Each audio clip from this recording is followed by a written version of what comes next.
distraction, but there's much talk of provocation. Some Channel Island boats have unloaded catches. Most are heeding French warnings to stay away for the time being. Tonight, the Calypso lies on new secure moorings here in Guernsey's inner harbour. Her crew will spend the weekend on dry land. Island authorities are playing down rumours that the French may once more travel to Guernsey en masse to support their colleagues.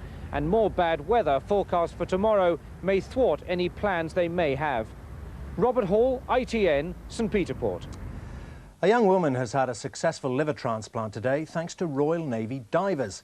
They recovered her new liver from the wreckage of a plane which ditched in water. The liver was being flown from Birmingham to Edinburgh when the plane had to make an emergency landing. The wreckage of the single-engine Cessna hauled from the Firth of Forth this afternoon after an extraordinary sequence of events which reads more like a film script. With its cargo, an insulated box containing a human liver, strapped in behind the pilot and his passenger, it plunged into the sea after engine failure.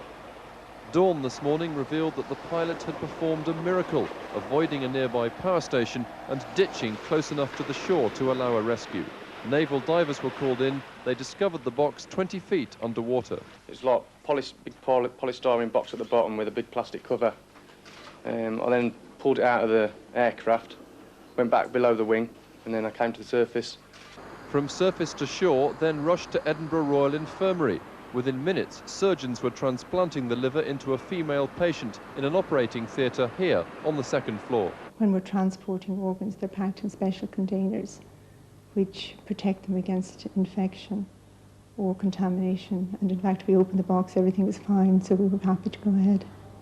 While accident investigators try to find the cause of the engine failure, the patient will remain in intensive care for at least a week, unaware of the dramatic race against time in the hours before her life-saving liver transplant. Hugh Pym, ITN, at Musselburgh on the Firth of Forth. British Coal has been condemned for planning to use part of a huge pension fund surplus to pay redundancy money to miners in the pit closure plan. About £470 million is involved. British Coal says it would save taxpayers' money, but Labour called it a Maxwell-style theft of pensioners' assets. Now the rest of the day's sport with David Bobin.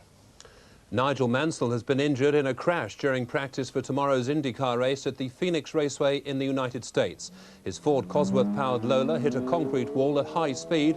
Mansell then had to be cut free from the car and he was taken by helicopter to the local hospital where he's undergoing tests for possible head injuries. Sheffield Wednesday are through to the FA Cup final. They beat neighbours and close rivals Sheffield United in an all-Steel City semi-final at Wembley this afternoon. Wednesday's victory in extra time came in front of more than 70,000 Yorkshire football fans who travelled south for their big day out. 6 a.m. and the road to Wembley starts in Sheffield.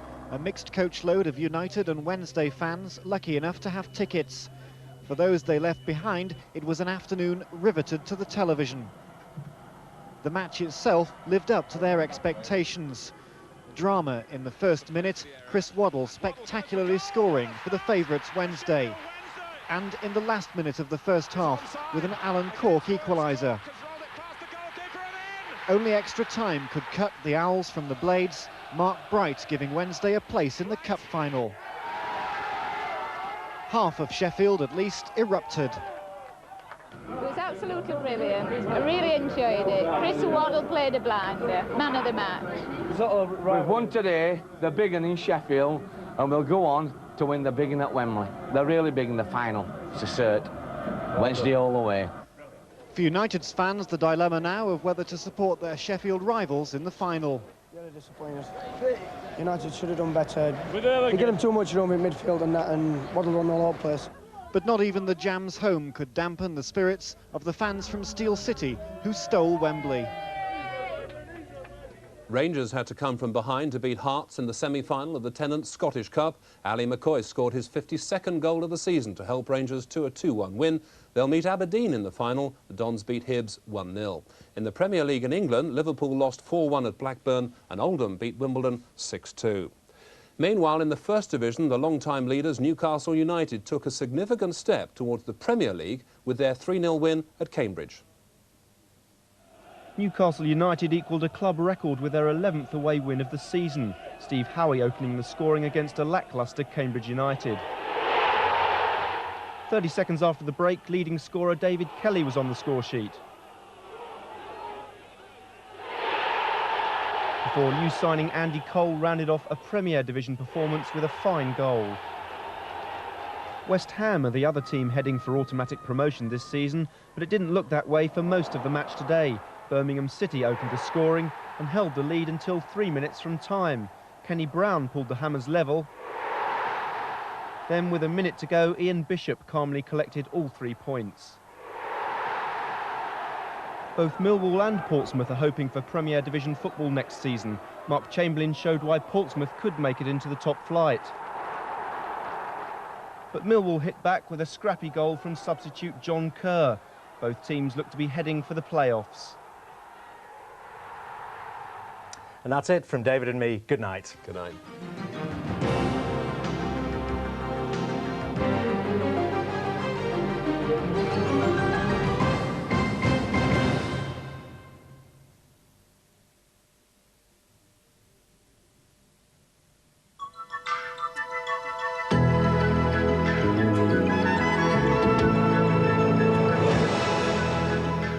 Good evening. Well, it's been a wet evening in many parts of the country, all associated with this weather front stretching basically north-south through Scotland, down through the Midlands. Very, very slow moving. It'll just nudge its way only very, very slowly out to the east. So the Met Office computer sees that rain. We've had quite a wide band from Scotland right down towards London, some sleet and snow, particularly but not exclusively on the hills. And then this somewhat clearer weather coming across Wales and into the West Midlands by tomorrow morning. And tomorrow morning starts still fairly wet across much of Scotland, across the Pennines down towards East Anglia, some sleet and snow, particularly but not exclusively on the hills. Brighter weather out to the west with some fairly brisk showers, I think, and you'll find through the morning that brighter weather coming along towards East Anglia and London as the rain begins to nudge its way out from eastern England, but hanging on right through the morning and indeed well into the afternoon across the far northeast of Scotland. There's still some quite heavy bursts of rain. Brighter weather with a few showers, those showers tending to die out before the next lot of rain arrives in Ireland and the southwest towards tea time, but most central and eastern parts. Ending the day fine with temperatures around, well, 11 or 12 degrees Celsius, 12 being 54 degrees Fahrenheit. And near that east coast, and in particular in northeast Scotland, it's a raw, chilly day, top temperature around 7, which is 45. That's it from me. Very good night to you.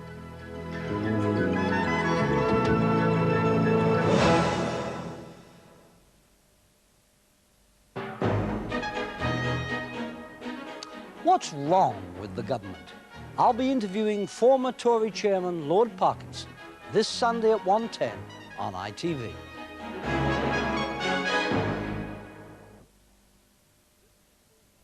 Well, it was my daughter's wedding day, but we won't be going to church. Her future spouse has chickened out. He's left her in the lurch. He's worried about buying a house. The home arranger at the Leeds is a home buyer's dream come true. Once you've found your ideal home, he does the work for you. He deals with the solicitors, so the legal side's less fraught, and he tells you just what's going on in a full weekly report. Thanks to the home arranger, the wedding's on, it seems. He'll sort out the house buying, and it doesn't cost a bean. The Leeds Home Arranger. You find the home, we'll do the homework. They say this is the original Pils. They don't fool me. I saw another one just like it in the fridge.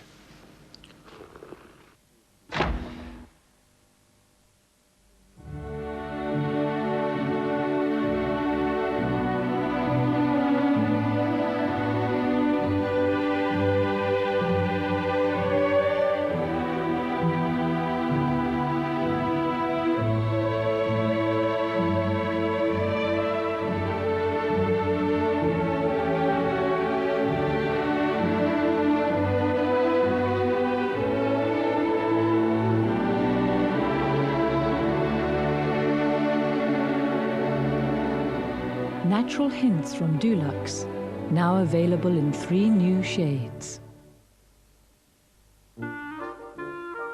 Kellogg's Rice Krispies chocolate treats. Considerably easier than ABC. Free with the People, TV First, your complete TV guide to Easter and the week ahead. You'll never have to buy a TV magazine again. TV First, free with the People tomorrow. Introducing an entirely new form of anti-perspirant protection for men. Gillette Series Clear Gel Anti-Perspirant. Because it's a clear, clean, powerful gel, it goes on smoothly with no white residue to form an invisible barrier of protection. All-day protection against both wetness and odor. New Gillette Clear Gel Anti-Perspirant. One of the advanced deodorants and antiperspirants in the Gillette series. There's a new day dawning. You feel it in the air. The world is growing closer. You see it everywhere. Cathay Pacific, helping the new world of international travelers arrive in better shape. There's a new world.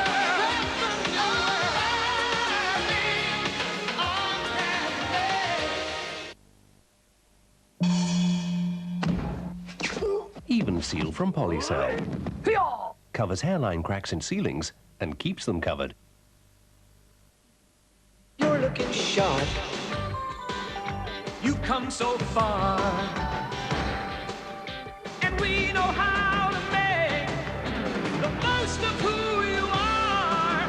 Gillette Sensor has spring-mounted twin blades that adjust to your face. You can't get a safer, closer, easier shave. Sensor. Now there's Gillette Series Gel with advanced lubricants for an incredibly smooth shave. Gillette, the best a man can get.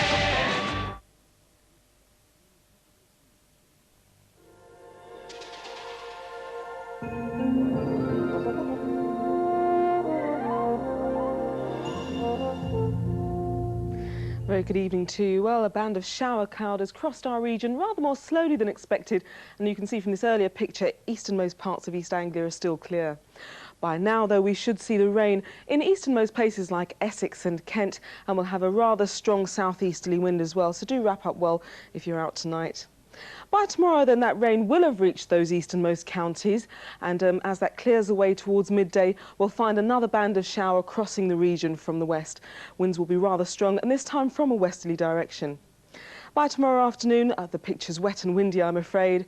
Temperatures around 11 Celsius, that's 52 Fahrenheit. Well, that's it from me. I'll leave you with a very quick look at tomorrow's summary. Bye-bye.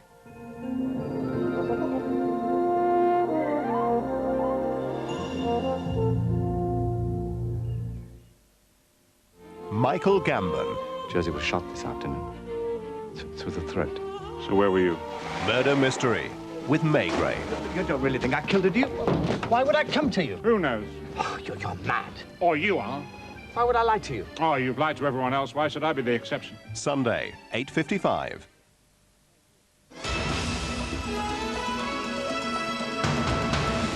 Now, Angel of Death.